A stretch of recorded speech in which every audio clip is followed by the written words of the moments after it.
It's 7 o'clock on your Friday night, and that means the weekend is here. And for some, that might mean you're headed out to the bars in Five Point.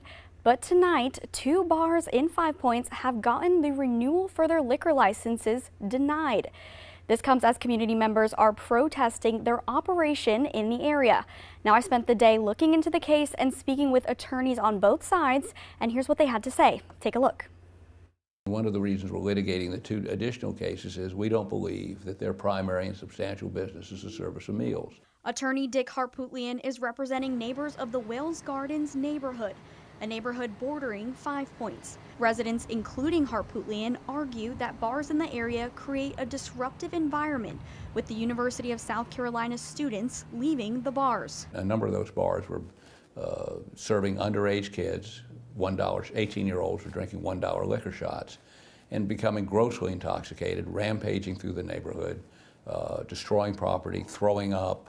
I mean, I found a kid passed out under a car, under a truck, not 100 yards from my house on Saluda Avenue. The Department of Revenue has denied the renewal of liquor licenses for Group Therapy and Saloon, 2 bars that are in the 5 Points area.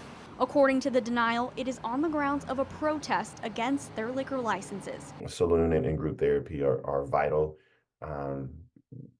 good corporate citizens, and I anticipate that when the judge looks at the facts as they did previously, we will be successful again. Bakari Sellers is the attorney representing both bars.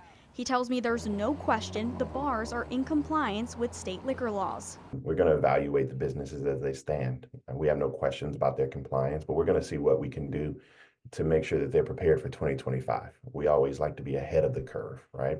And we're going to lay out everything that this establishment has meant and will mean. According to South Carolina law, to get a liquor license, a business must be engaged primarily in serving meals. We're going to give the courts an opportunity to define those terms, everything from meals to primary, and determine whether or not we can have these so-called, well, you call them dive bars or just pure bars. All they serve is, you can't count chips and peanuts as meals. I'm going to go and advocate and show that my client, although we believe the regulations to be stifling, still meets those regulations and laws as set forth by the state.